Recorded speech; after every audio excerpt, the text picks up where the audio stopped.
আমি চারটি বিষয়ের কথা বলবো যেগুলো রমজানে হয়তো কম বেশি আপনি করেছেন আল্লাহর তৌফিকে। সেই চারটি আমলকে আপনি যদি রমজানের পরেও ধরে রাখতে পারেন, আমি আল্লাহর কাছে বিশ্বাস করি, আল্লাহর কাছে আমার সুধারণা যে আল্লাহ তাআলা আপনার রমজানকে সাকসেস করেছেন, আল্লাহ আপনার রমজানকে কবুল করেছেন, কারণ আপনাকে আল্লাহ আবারও ইবাদতের তৌফিক দিয়েছেন। আর সেই চারটি কাজের প্রথম কাজ হলো, আমরা অনেকেই আলহামদুলিল্লাহ সারা বছর নামাজ নিয়ে অবহেলা কম বেশি করলেও রমজান মাসের সম্মানে, তাকওয়ার মাস হিসাবে, কোরআন নাজিলের মাস হিসাবে, শ্রেষ্ঠ মাস হিসাবে, ইবাদতের মৌসুম হিসাবে রমজানে অনেকেই পুরুষরা 5 ওয়াক্ত নামাজ মসজিদে গিয়ে পড়ার চেষ্টাটা করেছে। মা বোনরা ওয়াক্ত হওয়ার পর দেরি না করে তারা নিজ নিজ অবস্থানে নামাজটা আদায় করার চেষ্টা করেছে। রমজানের পরে এই 5 ওয়াক্ত নামাজ যেটা রমজান মাসে আপনি সঠিকভাবে করেছেন, এই নামাজটা যদি আপনি ধরে রাখেন, 5 ওয়াক্ত নামাজ কি শুধু রমজানের ইবাদত না রমজানের পরেরও ইবাদত? কি বলেন? 5 ওয়াক্ত নামাজ কি শুধু রমজানের ইবাদত? রমজানের পরেরও ইবাদত, পালনীয়। অতএব 5 ওয়াক্ত নামাজ যদি আপনি রমজানের পরে ধরে রাখতে পারেন, আপনার জান জীবন যেতে পারে, অনেক লস হয়ে যেতে পারে, কিন্তু ওয়াক্ত চলে যাবে আর আপনি নামাজ পড়বেন না। ইমানদারের দ্বারা এটা কল্পনা করা যায় না। কোনো মুসলমানের জন্য এটা কল্পনা করা যায় না যে তিনি নামাজের ওয়াক্ত চলে যাবেন আর অবলীলায় তিনি অন্য কোনো কাজে ব্যস্ত থাকবেন। অসম্ভব। এর সাথে ইমানের সাংঘর্ষিকতা এই লেভেলের যে ওমর ইবনুল খাত্তাব রাদিয়াল্লাহু তাআলা বলেছেন, লা হাজ্জা ফিল ইসলামি লিমান তারাকাস সালাহ।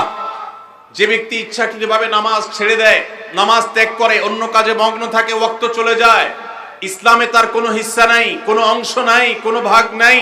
সে নিজেকে মুসলিম দাবি করবার কোনো নৈতিক অধিকার নাই যে নামাজ ইচ্ছাকৃত পড়ে না, ত্যাগ করে। রমজান মাসে 5 ওয়াক্ত নামাজটা যদি আপনি সারা বছর ধরতে পারেন, এটাকে যদি আঁকড়ে ধরতে পারেন এবং ধরে রাখতে পারেন, তাহলে আপনি একটি আমলে সাকসেস। নাম্বার 2, রমজান মাসে আমরা অনেকেই আল্লাহর দেয়া তৌফিকে গুনাহ এবং পাপাচারের কাছ থেকে বেঁচে থাকার চেষ্টা করেছি। চোখের জিনা, কানের গুনাহ, হাত দ্বারা কৃত অপরাধ, নানাবিধ অপরাধ থেকে আমরা বেঁচে থাকার চেষ্টা করেছি। আল্লাহ তৌফিক দিয়েছেন। কেন?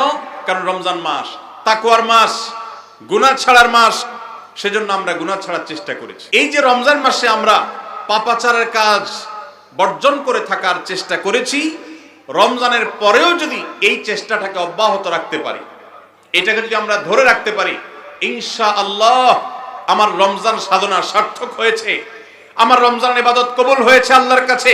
এটা বুঝার সবচেয়ে বড় আলামত হলো রমজানের পরেও আপনি আমল ইবাদতের পাশাপাশি গুনাহগুলো থেকে বেঁচে থাকার চেষ্টা করছেন।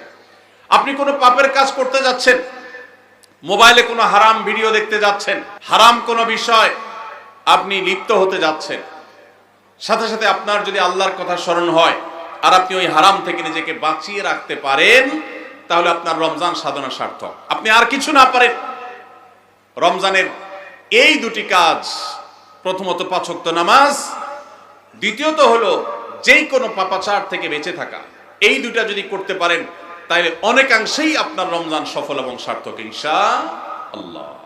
প্রিয় ভাইরা আমার, আল্লাহ যেখানে বলেই দিয়েছেন ইন্নামা ইয়াতাকাব্বালুল্লাহু মিনাল মুত্তাকিন, আল্লাহ শুধু মুত্তাকিদেরটাই কবুল করেন। মুত্তাকি না হয়ে আল্লাহর কাছে কিছু উপস্থাপন করলে, পেশ করলে, দান দক্ষিণা করলে, কুরবানি করলে, নেক আমল করলে আল্লাহ সেটা কবুল করেন না। মুত্তাকিদেরটাই কবুল করেন। অতএব আপনি মুত্তাকি কিনা তার পরিচয় হবে, তার প্রমাণ হবে আপনি পাপাচার থেকে বাঁচার জন্য সংগ্রাম করছেন কিনা। আপনি যদি গুনাহ থেকে বাঁচার জন্য সংগ্রাম করেন, চেষ্টা করেন, সাধনা করেন, পরিশ্রম করেন, নিয়ত করেন, ইচ্ছা করেন এবং এর জন্য আপনি পদক্ষেপ গ্রহণ করেন, তাহলে তার মানে হলো আপনি মুত্তাকি। যত বেশি গুনাহ থেকে বাঁচার চেষ্টা করতে পেরেছেন তত বড় মাপের মুত্তাকি। আর যত বড় মাপের মুত্তাকি, রমজানের ইবাদত তত বেশি আল্লাহর কাছে কবুল হয়েছে, সেই ধারণা আল্লাহর কাছে আমরা পোষণ করতে পারি ইনশাআল্লাহ। প্রিয় ভাইরা আমার, একজন সাহাবী নবী করিম সাল্লাল্লাহু আলাইহি সাল্লামকে জিজ্ঞাসা করেছেন, হে আল্লাহর রাসূল, কিভাবে আমি সবচেয়ে বড় ইবাদত গুজার হব, সবচেয়ে বড় আমলকারী কিভাবে হতে পারি? আমাদের কাছে বহু মানুষ কাগজ লিখে পাঠান, চিরকুট লিখে দেন যে হুজুর কোন আমলটা করলে বেশি সওয়াব হবে, আল্লাহ বেশি সন্তুষ্ট হবেন, আল্লাহর ইবাদত বেশি হবে কোন আমলটা করলে। প্রিয় ভাইরা আমার, নবী করিম সাল্লাল্লাহু আলাইহি সাল্লাম বলেছেন, ইত্তাকিল মাহারিমা তাকুন আবাদান নাস। তুমি হারাম কাজ থেকে বেঁচে থাকো, অবৈধ কাজ থেকে নিজেকে বিরত রাখো, গুনাহের ধারে কাছেও যেও না, পাপাচারের পথ মারিও না। তুমি সবচেয়ে বড় ইবাদত গুজার হবে, সবচেয়ে বড় নেক আমল হতে পারবে। অনেক বেশি নফল রোজা রাখে, অনেক বেশি দোয়া দুরূদ পড়ে, অনেক বেশি কোরআন তেলাওয়াত করে, অনেক বেশি নফল দান সাদাকা করে, অনেক বেশি নফল কাজ করে, এই লোক আল্লাহর খাতা বড় ইবাদত গুজার নয়। আমাদের স্মৃতিতে ইবাদত গুজার বলতে ভেসে ওঠে সারাক্ষণ নামাজেরই ব্রত থাকা মানুষের কথা। আমাদের স্মৃতিতে ভেসে ওঠে ইবাদত গুজার মানে হলো ঘন ঘন নফল রোজা রাখা ব্যক্তির ছবি। আমাদের স্মৃতিতে ইবাদত গুজার বলতে ভেসে ওঠে যে ব্যক্তি অনেক বেশি নফল আমল, জিকির, আজকার ইত্যাদিতে মাশগুল থাকে। অথচ নবীজি বলছেন ইত্তাকিল মাহারিমা তাকুন আবাদান নাস। তুমি হারাম কাজ থেকে বেঁচে থাকো, সবচেয়ে বড় ইবাদত গুজার হতে পারবে, সবচেয়ে বড় নেক আমল হতে পারবে যদি তুমি হারাম কাজ থেকে বেঁচে থাকতে পারো। ভাইরা আমার, আপনি যদি আপনার এই দুই ঠোঁট দিয়ে কোনো কটু কথা, অশ্লীল কথা, গালিগালাজ এটা আপনার মুখ দিয়ে যদি বের না হয়, রমজানের আগে হতো, রমজান মাসে আপনি তওবা করেছেন, রমজানের পরেও এই সংগ্রামে আপনি জিতে আছেন, টিকে আছেন, আপনার মুখ দিয়ে কোনো অন্যায় হয় না, তার মানে হলো আপনি মুত্তাকিদের কাতারে শামিল হতে পেরেছেন, আপনি গুনাহ থেকে বাঁচতে পেরেছেন। আপনার আমল দেখা যায় না, কিন্তু এই যে গুনাহ থেকে বাঁচার সংগ্রামে আপনি জিতে গেছেন, আপনি নিজেকে বাঁচিয়ে রাখতে পেরেছেন, এটাই হলো আপনার সফলতা, এটাই হলো আপনার সার্থকতা। আজকাল নফল রোজা, নফল নামাজ, নফল দোয়া দুরূদ, নফল জিকির আজকার, নফল দান সাদকা করা মুসলমানের সংখ্যা কম নয় সমাজে। যেই মুসলমানের অভাব সেটা হলো গুনাহমুক্ত জীবন গঠন করা মুসলমানের অভাব, মুত্তাকি মানুষের অভাব, গুনাহমুক্ত মানুষের অভাব। গুনাহমুক্ত মানুষ পাওয়া যায় না। ভাইরা আমার, আমাদের চেষ্টা করতে হবে আমার হাত এবং মুখ দ্বারা কারোর অধিকার খর্ব হবে না, কারোর কষ্ট হবে না।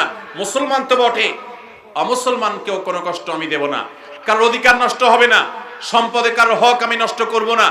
আমি ওয়াজ মাহফিল শুনলাম, দিন কি দিন শুনলাম, ঘন্টাকে ঘন্টা শুনলাম, শুনতে শুনতে আমি কেঁদে দিলাম। 2 পয়সার কোনো ভ্যালু নাই যদি আমি দোকানদারি করতে গিয়ে কাস্টমারের সাথে 2 নাম্বারি করি, কাস্টমার হয়ে দোকানদারের সাথে 2 নাম্বারি করি, জমির আইল ঠেলাঠেলি করি, আরেকজনের ফসল আমি নিজে তুলে নিয়ে আসি, অন্যায়ভাবে কারোর হক নষ্ট করি, কথা দিয়ে কাউকে কষ্ট দেই, আচরণ দিয়ে কাউকে কষ্ট দেই, কারোর কোনো অধিকার নষ্ট করি, কারোর গীবত শিকায়াত করি, কারোর পেছনে তার সমালোচনা করি, কাউকে নিয়ে ব্যঙ্গ বিদ্রুপ করি, কাউকে আমরা ব্যঙ্গ নামে ডাকি, ফেসবুকে, সোশ্যাল মিডিয়াতে অথবা অফলাইনে, অনলাইনে, যে কোনো সেক্টরে, যে কোনো জায়গাতে, যেই কোনো প্ল্যাটফর্মে এই ধরনের গুনাহের কাজে যদি আপনি লিপ্ত থাকেন, তো আপনার এই শত শত মাহফিল, হাজারো মাহফিল শোনা, মাহফিলে আসা, এটার কোনো মানে হতে পারে না। আল্লাহ আমাদের সবাইকে রমজান মাসে গুনাহ থেকে বাঁচার যে চেষ্টাটুকু আমরা করতাম, রমজানের পরেও সেটাকে আমাদের ধরে রাখার তৌফিক দান করুন। রমজানের পরে গুনাহ থেকে বাঁচার চেষ্টা করবো তো ইনশাআল্লাহ। অনেক ভাইরা আছেন অনেক হারাম কাজ করেন নাই, কেন? রমজান মাস, কিন্তু এখন আবার সেটা শুরু করে দিয়েছেন। এর মানে হলো আপনার রমজানের ইবাদত কবুল হওয়ার সম্ভাবনা ক্ষীণ। নিশ্চিত তো বলা যাবে না, তবে প্রবল সুধারণা করা যায়, সম্ভাবনা অনেক প্রবল, যদি আপনার সেই রমজানের আমলগুলোকে আপনি এখন ধরে রাখতে পারেন। অন্য সব না পারেন, অন্তত আমি